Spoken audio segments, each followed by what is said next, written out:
ॐ गणानां त्वा गणपतिगं हवामहे कविं कवीनामुपमश्रवस्तमं ज्येष्ठराजं ब्रह्मणां ब्रह्मणस्पद आनशृण्वन्नोतिभिः श्रीमहागणपतये नमः। प्रणो देवी सरस्वती वाजेभिर्वाजिनीपति धीनामभिद्रवतो महासरस्वती नमः। गुरुर्ब्रह्मा गुरुर्विष्णु गुरुदेवो महेश्वरः गुरुसाक्षात् परब्रह्म तस्मै श्रीगुरुवे नमः। गुरुवे सर्वलोकानां विषये भवरोगिणां निधये सर्वविद्यानां श्रीदक्षिणामूर्तये नमः। तस्मिन् नमः। देवीं वाचमजनयन्ति देवाः तां विश्वरूपा पशवो वदन्ति सा नो मन्दिरेषु मूर्जन्दुहानां धेनुर्वागस्मान् प्रतिष्ठदेतु व्यासं वदिष्ठनप्तारं शक्तेः पौत्रमकल्मषं पराशरात्मजं वन्दे शिवदादं तपोनिधिं व्यासाय विष्णुरूपाय व्यासरूपाय विष्णवे नमो वै ब्रह्मनिधये वासिष्ठाय नमो नमः। शिवशक्तिसमारम्भां भास्कराचार्यमध्यमां श्रीनाथपर्यन्तां वन्दे गुरुपरम्परां श्रीललिता महात्रिपुरसुन्दरी समेत श्रीचन्द्रमौळीश्वराय नमः। श्रीकाञ्चीकामकोटिपीठाधिपति जगद्गुरु श्री शङ्कराचार्य श्रीचरणयोः प्रणामाः।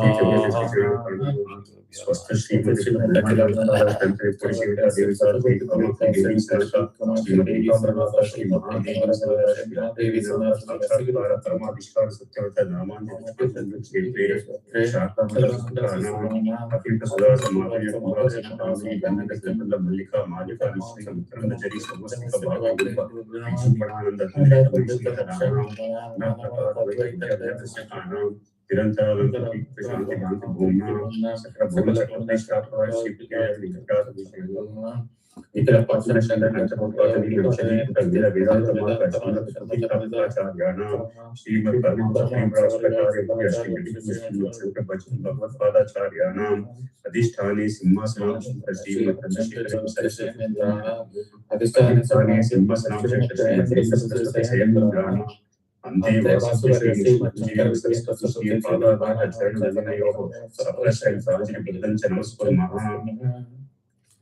Shri Guru Bhyo Namaha. So you said 116 is done, 117 we have to start, right? Yeah, yes, sir. Okay. So 117 is Gandharva Ahuti, which is again we are going to do it with Anushangam. So here, if you see is Vatanamam Tebhyo Vo Namaste No. From Namaste No Mridayata Dishmo Yaschano Dveshtitam Vo Jambhe Dadami is getting repeated. Vatanamam Tebhyo Vo Namaste No Mridayata Dishmo Yaschano Dveshtitam Vo Jambhe Dadami. So only the prefix is changing. So again, Hetayo Namastatesha Am Vo. So the Namastatesha Am is again repeated. Then Vaha will become Vo depending on Visarga of substitution and so on and so forth.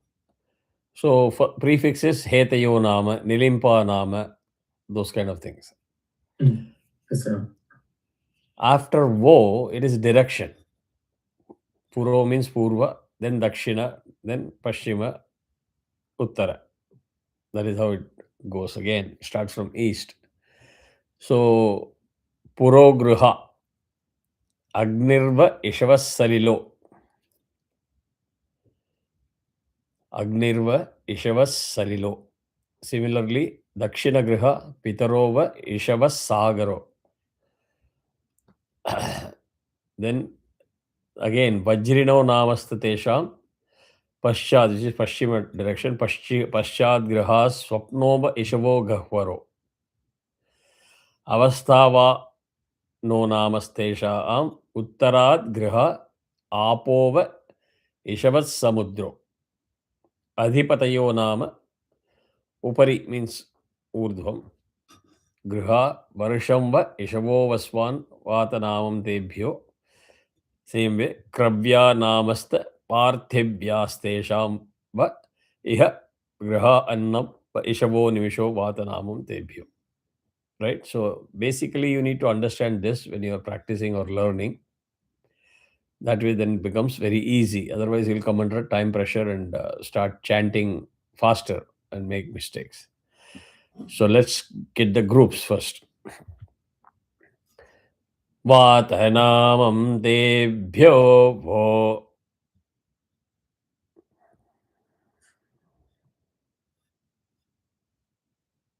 What happened? The first one, Just Eta the you. suffix. The suffix. I'm just taking the suffix first. Oh, okay. Vat vatanamam tebhyo vo. Vatanamam tebhyo. Swarita has to come very strong. Vata vatanamam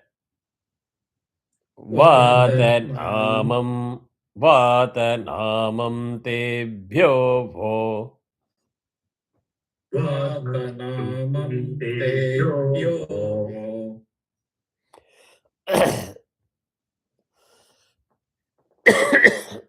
Vatanamam tebhyo.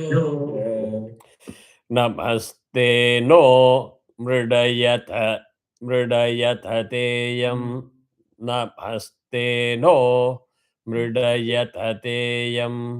Namaskaram. We just started 1.17. Sorry about the delay. Yeah. 1.1. Gandharva Ahuti.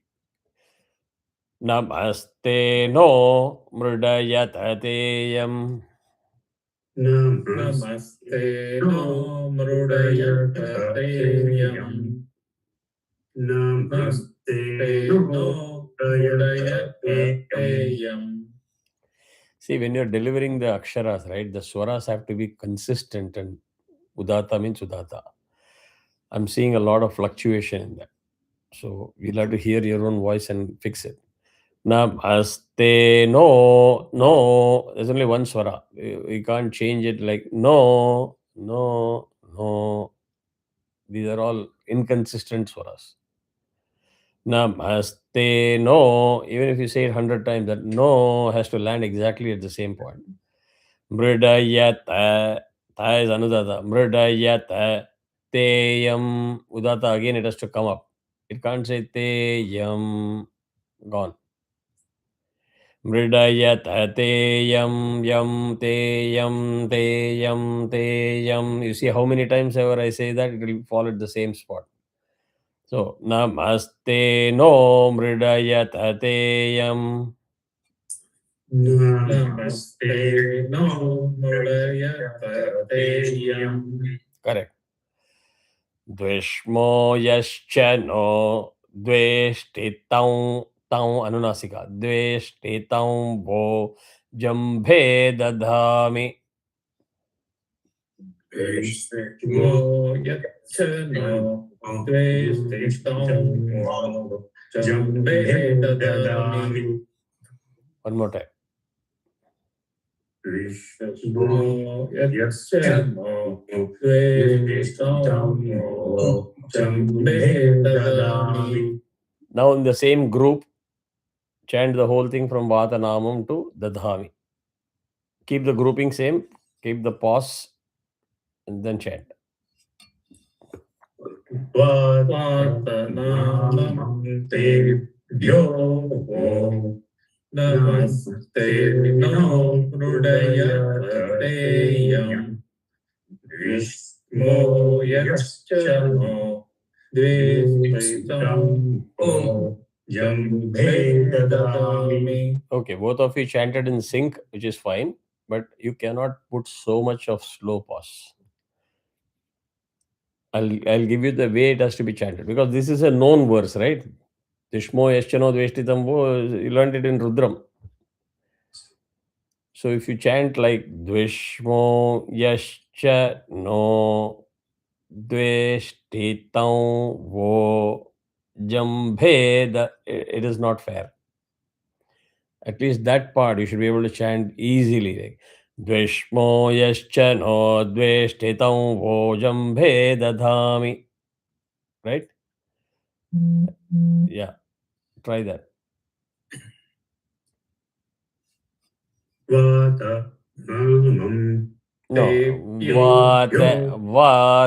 Vatanamam la, not namam. That is wrong. Vatanamam tebhyo. Vatanamam Tebhyo Namaste No Mrudaya Ateyam Drishmo Yascha No Dvestitam Jambe Dadami. Ravi, chant Namaste no Mridayateyam. Namaste no Mrudayateyam. Why? Your yam is going down. Te yam. Mrudayateyam. Te yam. Te yam is different from te yam. Teyam. That is correct, Udata. So I was indirectly pointing out to you to keep the swaras consistent. Okay. So listen to when you're delivering the swaras whether it is correct or wrong. So now once the suffix is clear, Ram, any question on that suffix? Okay. So now we are going to do the prefix. Hetayo namasthate vah. Hetayo namasthate Neil, don't drop the va on your own. Anudata. Hetayo namasthate vah.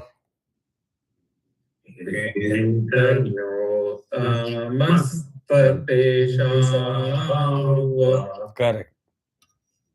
One more time.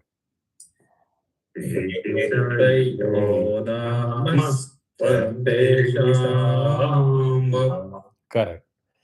Puro griha agnirva. Puro agnirva.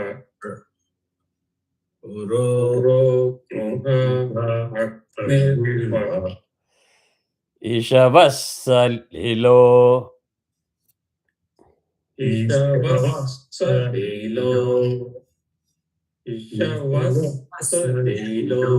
Correct. So now, Hetayo namasthate vah. Puro griha agnirva. Ishavassalilo. Hetayo namasthate Puro Nirva Ishavassalilo Vatanamam Te Yovo Namaste No Mrudayateyam Vishmo Yascha No Dvestam Jambe Dadami. Ravi, you are making the same mistake. Yam going down.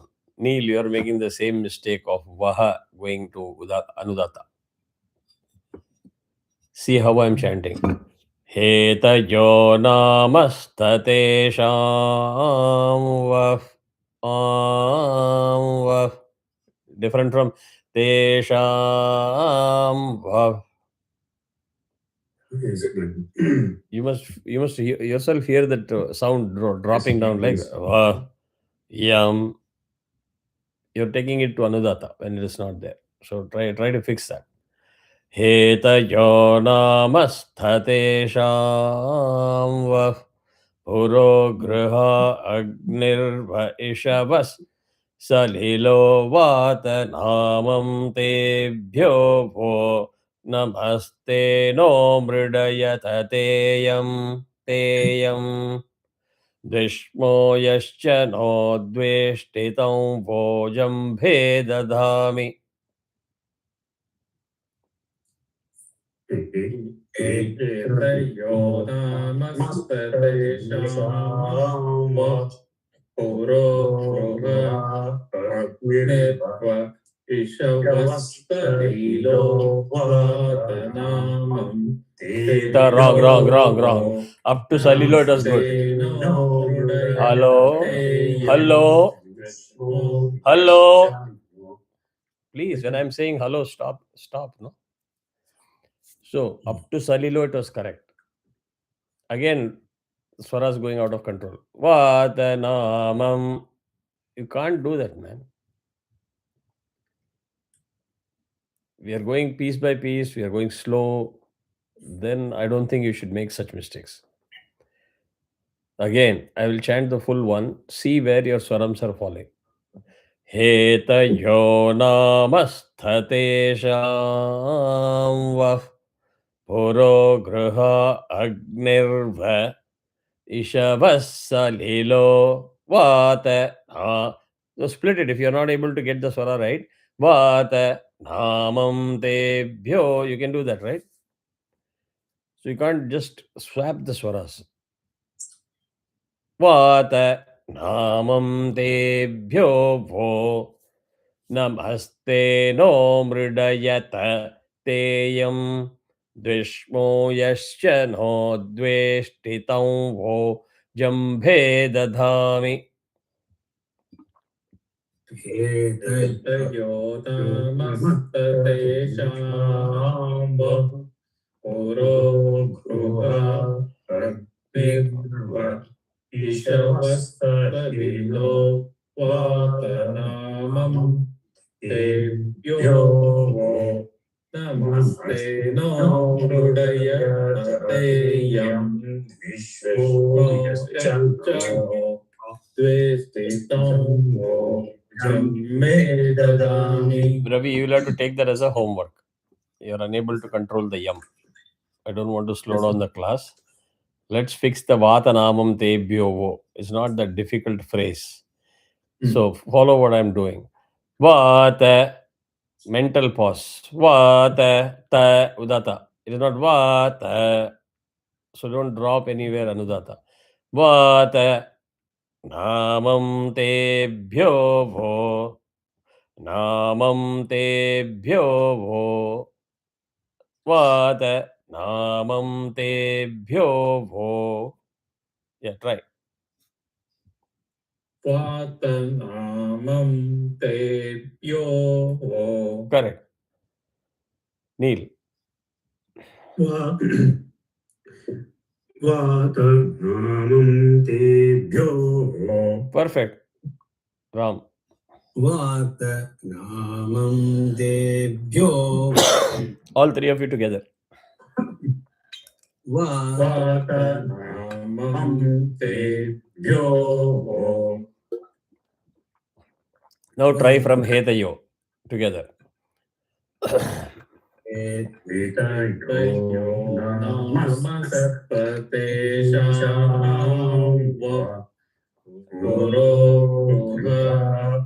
अग्निर्व ईशवस्तलिलो वातनामं तेभ्यो वो.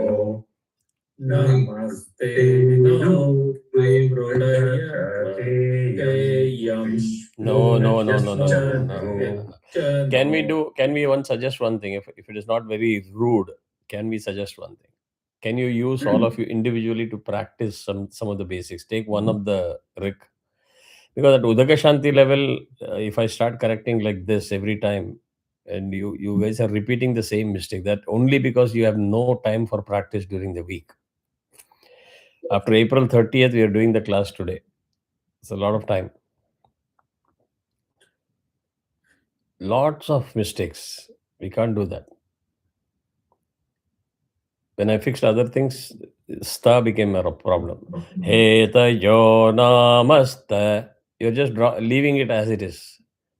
Namasta. No, it is namasthate, thate. Anudata, and then it has to come up to te udata. Heta yo namasthate, thate. So a new mistake got introduced there. Then again, teyam, same mistake. Vah, again same mistake. So is it better that individually you all practice using this 1 hour? Correct? And do some practice. I mean, I'm the most lenient guy ever that you can ever get somebody to teach you Veda. But if you guys don't even practice for a minute during the time, during the week, etc., we'll get stuck like this. And it will not be fair on other people who are practicing and putting the effort to learn and move fast. You have to create time. Saturday time, 9 o'clock shifted to your convenience. I have adjusted all the time. From 7, 8, 9, every time I have adjusted. We chose Saturday as a time. Then we have to create time. And if you attend 1 week, then don't show for 2 weeks, and again you are showing up after 1 week and you don't practice at all. That is not fair. Am I being reasonable or am I trying to be rude? Reasonable. See, one thing I can tell you, I mean, if anybody has got any doubt about work schedules, speak with me offline. I don't want to speak on YouTube. I'm open. I'm willing to open up my calendar. I'm willing to open up my meeting schedules. You will be amazed. It is going to be no less than any one of your meeting schedules or commitments. In the midst of all these things, I'm creating scripts. I'm conducting my classes as much as possible, 90%, 95%. Unless there is an internet issue or there is a space issue. You must have noticed that. That commitment is required to learn. Udagashanti, if you don't realize, batch 3 is stuck up on this for almost a year, more than a year. It's not something that you can do once in 3 weeks or once in a month. Just you show up in the class and start chanting, you will pick up Udagashanti. You have to practice. Basic swara mistakes is something which I don't think it's fair for me to keep correcting like this.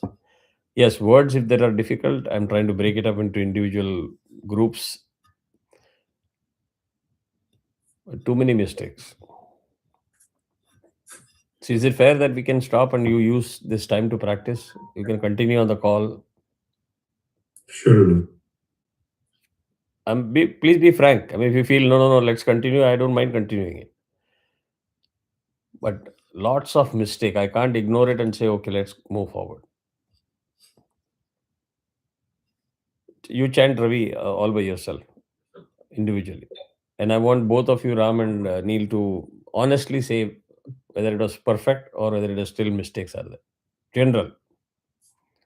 Your own assessment. And then we'll do the same for other two that way. Is that okay? Yeah, sure. Okay. Yeah. Ravi, go ahead. एतयोदामस्ततेषावः पुरो गृह अग्निर्व ईशवस्सदैलो Isha, वात मामं तेभ्यो नमस्ते नो मृडयत तेयं द्विष्मो यच्च नो द्वेष्टितो वो जम्बे ददामि. honest feedback, Neil and Ram. He did not make those things which you highlighted. Yeah, so he was very good.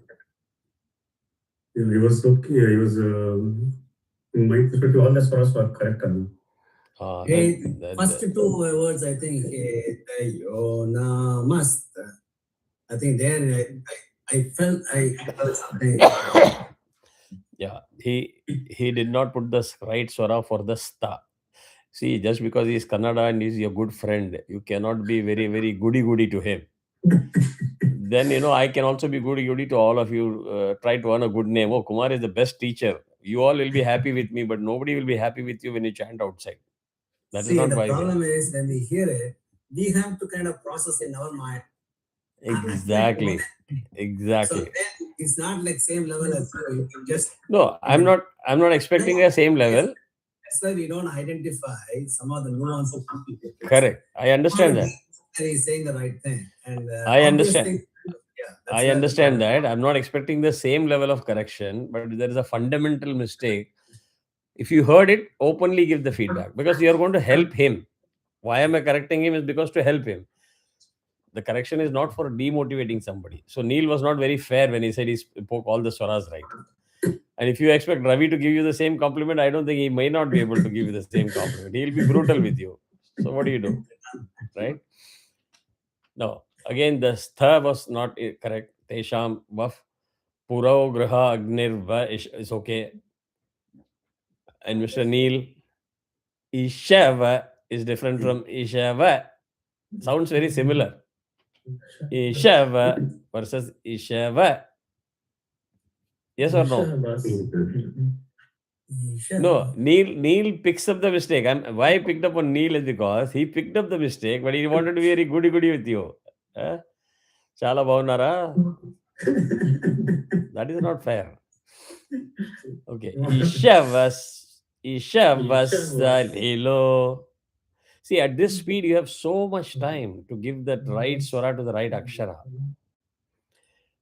And I'm wondering why so much of difficulty. But drop the ta nicely. Vat namam te bhyo bho. So much time. Correct? Then it should be a rhythmic one. It cannot be vat namam te bhyo bho. It is very step. That means you are not confident. Let it flow. Vat namam te bhyo bho namaste no mridayatayam. The same yam mistake was there. The Dvishmo Eschano, fairly okay. Neil.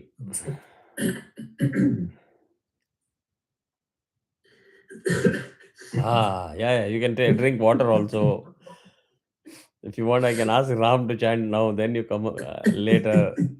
You're making me nervous, Anna. Otherwise, I would have chanted right. Okay, let's go with Ram. Yeah. Drink warm water, gargle. Hetayo namasta tesham vaf puro prabha ishavasta salilo vat namam debhyo namaste no mridayata teyam dvishmo yaschana dveshri tam o jambe tadami. Let's see how honest Ravi is. It should be tau. Okay, that is one mistake, correct? Then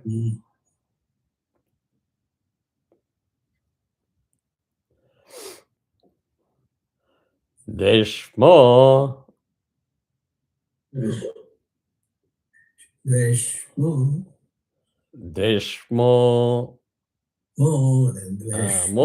Sarita padidhu. Correct. Mridayatayam. Angi or half neither anudata nor udata. But most importantly, when I mocked Ravi so much about Ishava, you made the same mistake.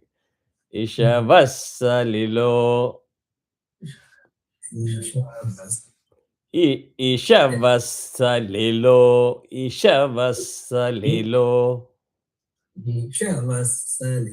Correct. And the Li இன்னும் கொஞ்சம் நன்னா drop பண்ணுங்க. I mean, it was clear to me it was Anudata, but Ishavasalilo. Perfect. So clean. Starting was good. Starting was very good. Hetayo namasthatesham vaf puro griha agnirva ishavasalilo vatanamam. Okay, now Neil, all set? Yes, sir. Can you hear me? You want to switch on the fan? Can you hear me, Anna? Absolutely clearly, yes. Okay. Now because Ravi, can you hear him clearly? Volume became very low. Yes. Ravi, can you hear him clearly? Yes, sir. Yes, Ram? Okay. Yes. Oh, Yes, everybody is yes, ready.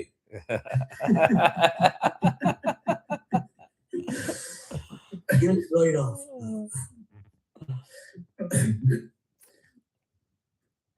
Hetayo namastatesham va puro gruha ईशवस्सजिदो वातनामं तेभ्यो वो नमस्ते नो मृडयत तेयं भीष्मो यश्च नो द्वेष्टितं वो जम्भे ददामि. Ravi, go first. I know what observation he has got. Same town. Did you hear what he said? Yeah. What? Tesham va. No. Dveshtitam wo.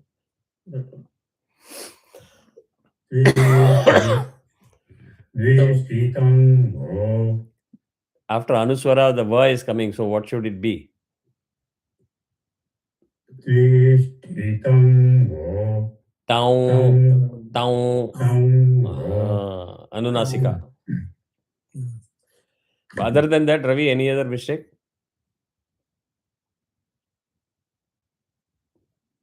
I think walk was a little bit. It should have been Tesham walk. Correct. That's very minor mistake, I can say. But he was trying to hold the swara. I could see that. Yes, it's enough. Ram? No, I could not decipher Correct. other than this. No, Ravi caught it because Ravi was very focused on the Anunasika. I know he'll catch it. And you see, Ravi was not goody-goody to you. He was very blunt and he gave you the feedback that you deserve. Right? Next time you'll promise the same thing? Yeah. See, you have to be honest to each other, right?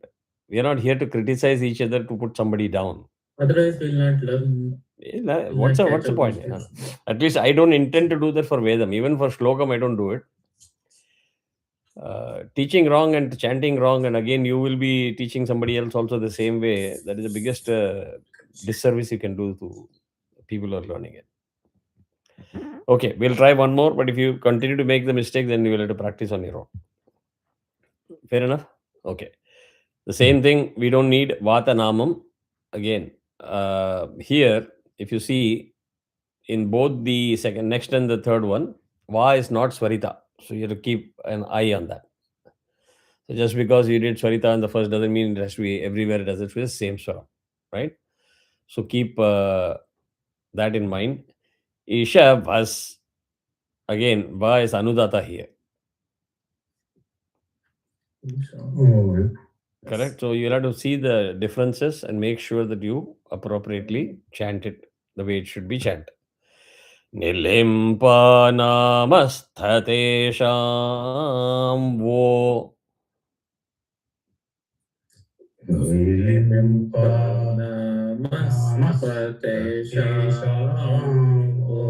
Second time.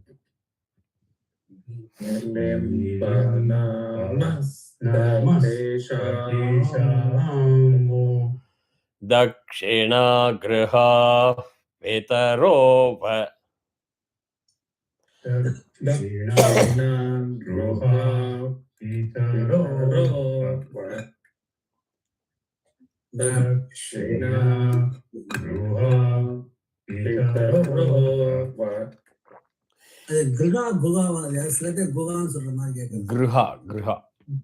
Griha. Dakshina grihatala. Yeah. In that direction. Isha Vasagaro.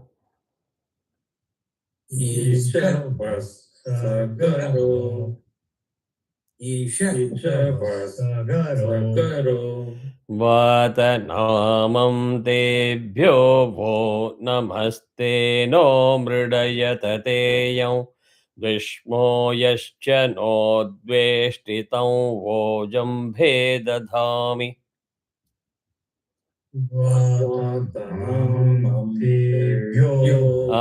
Neil, you're making the same mistake. Vatanamam. Totally wrong. Vata, mental pause. Vata, Tudata. Namam, Lala, Vata, Namam. There's a lot of difference. Vata, Namam, Tebhyo, Vo. Vatanamam tebhyo. Correct. Now it is crystal clear. One more time. Chant the full thing.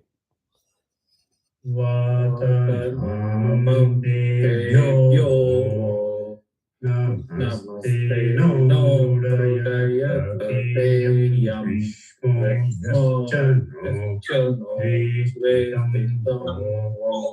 Vedadami. Okay, Ravi, let us try and fix it now. Mridayateyam.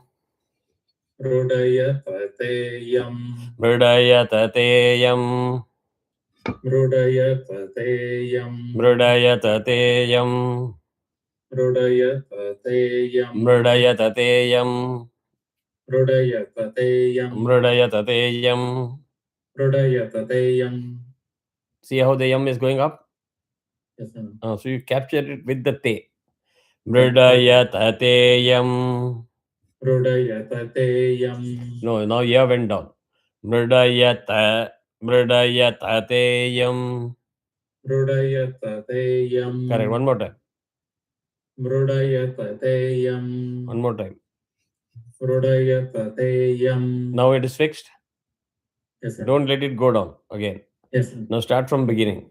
Nilimpanamastatesham vo dakshina griha pitarova ishavasagaro vatanamam tebhyo vo namaste no mridayateyam dvishmo yascha no dveshtitam vo jambhe dadhami. Namaste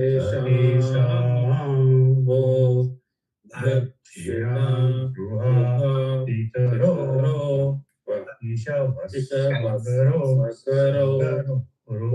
vatanamam tebhyo vo namaste no mrudayateyam vishmo yascha no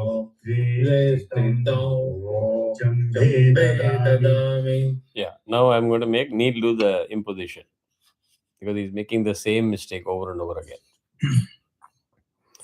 Ishavasagaro.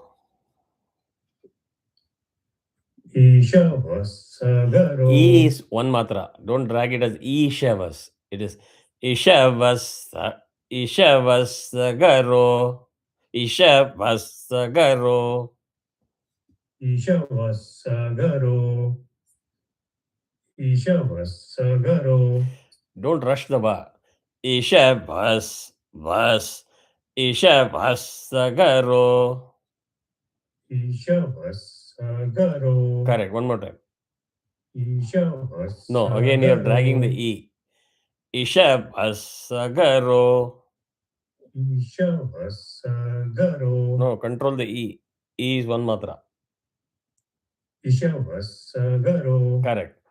Vatanamam.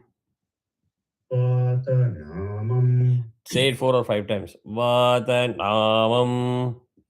Vatanamam. Vatanamam. Vatanamam. Vatanamam. Vatanamam. Tebhyo vo. Tebhyo vo. Ishavasagaro. Ishavasagaro vatanamam tebhyo vo. Ishavasagaro. Why are you dragging it? Why are you dragging it? Why are you dragging it? Ishavasagaro. Why it happened? Ishavasagaro. Correct. Ishavasagaro. Correct. Ishavasagaro. Ishavasagaro vata. Ishavasagaro. Vatanamam tebhyo vo. Don't stop after mum so much. Vatanamam te. Vatanamam tebhyo vo. Correct. Can you do that one or two times? Ishava to Tebhyo. Ishavasagaro Vatanamam Tebhyo. Ishavasagaro Vatanamam Tebhyo. One more time. Ishavasagaro Vatanamam Tebhyo. Everybody together. Namaste no mridayat. Namaste no mrudayatateyam Vishnu yaschano Tveshritam Jambhe dadami. So each one of you is going to send me the recording for this during the week. Proper recording. Once you're satisfied, don't send recording where you yourself have made a mistake. Okay? And nice fluent chanting is what is expected, not choppy. Okay, va? Okay.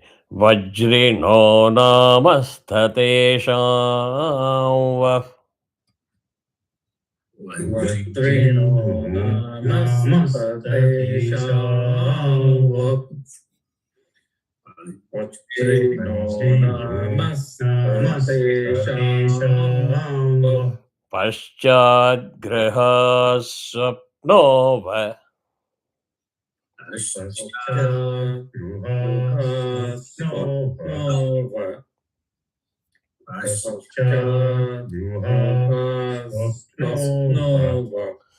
Ishavogahvaro.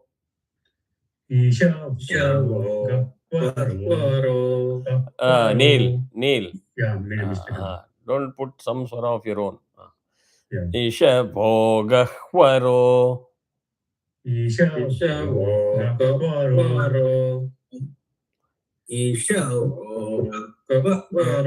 Finish it out. Vatanamam Tebhyo. Namaste no mrudayatateyam Vishnu yaschano Tveshritam Jambhe dadami. Ravi, you're back to making mistake after imposition. Because mentally you're splitting te and yam. Mentally you're splitting. Mridayat yam. That is what you're doing. Whereas when you practiced with me 5 times, Mridayat yam te yam te yam mridayat yam te yam te yam mridayat yam te yam. So easy. Mridayat yam. Mrudayatateyam.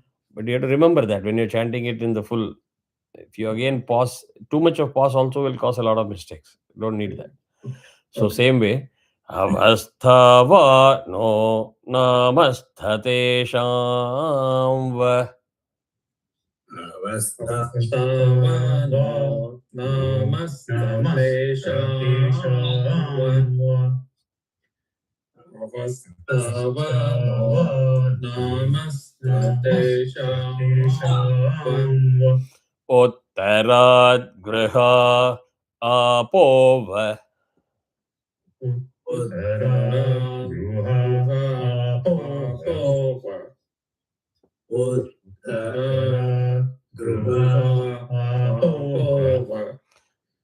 Ishavas, there is no anudata here. Ishavas. So don't drop it to anudata. Ishavasa mudro. Is it similar to?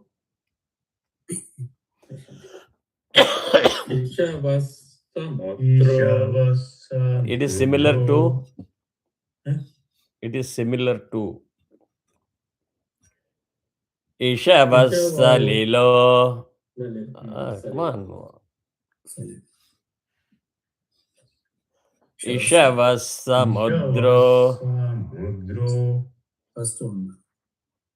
Ishavasmudro. One more time.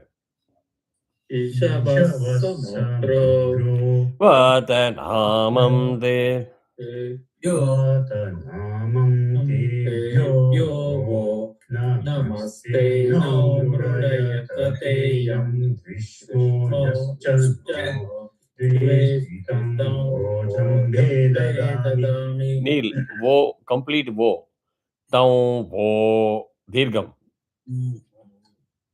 Because you're chanting fluently, don't chop off.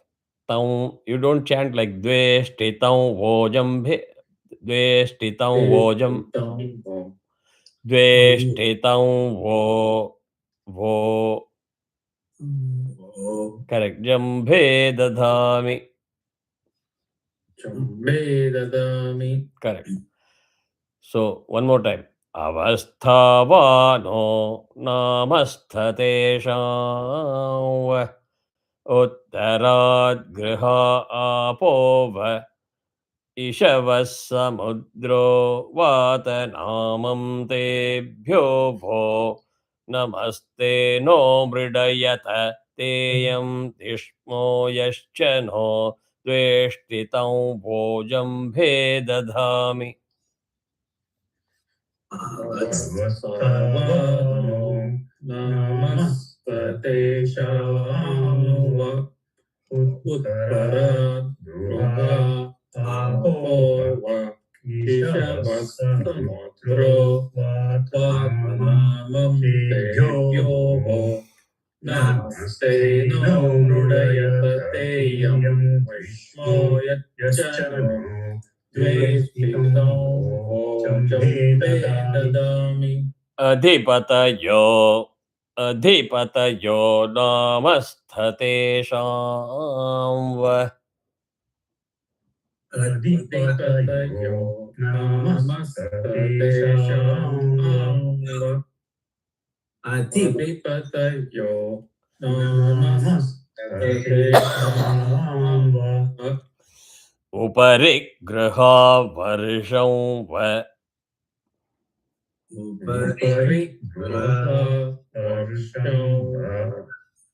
Uparigraha varshamva. Ishavo vaswan. Ishavo vaswan. Ishavo vaswan. Vatanamam. Vatanamam tebhyo namaste no mrudayateyam vishmo yachano dveshtitam vojam vedadami. One more time. Adhipatayo namasthate shamva. Uparigraha varshamva. Ishavo vaswan. Vatanamam tebhyo vo. Namaste no mridayateyam. Dvishmo yaschano dveshtitam vo jambhe dadhami. Adhipatayo namastate shava. Uparigraha varshamva. Ishavo vaswan. Vatanamam tebhyo namaste no mrudayateyam vishmo yaschano dveshtitam vojam vedadami. Kravyanamastha parthivas tesham. Kravyanamastha parthivas tesham. Kravyanamastha parthivas tesham. Iha graha annam va. Iha gruha annam va. Iha gruha annam va. Ishavo nimisho. Ishavo nimisho. Ishavo nimisho. Vatanam. Vatanamam tebhyo namaste no mrudayateyam vishmo yaschano dveshtitam vojam vedadami. Good. So that completes the Gandharvahuti. Practice this over and over again with the YouTube video. I've called names so you know where you were making mistake, iron it out, and then send the audio. Okay, va? Yes, sir. Is it okay? Yeah. Okay. So we'll wrap it up.